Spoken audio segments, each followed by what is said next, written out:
Hi everyone, in front of me I've got Huawei MatePad 10.4 from 2022, and let me share with you how to change video resolution on this device.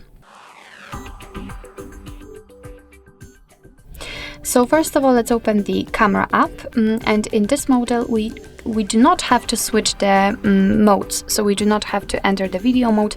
All you have to do is to simply open the settings which are in the left, let's say, upper corner. As you can see right here, we've got the video settings section, and on the very first position we've got the video resolution, so let's tap.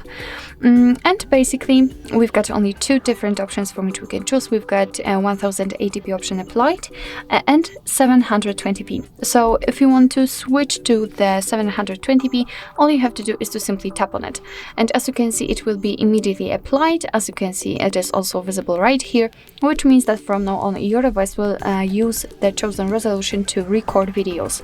But I highly recommend to use this option. As you can see, it is also recommended by the developer. So actually this is it. This is how to change video resolution in your Huawei MatePad 10.4. Thank you so much for watching. I hope that this video was helpful, and if it was, please hit the subscribe button and leave the thumbs up.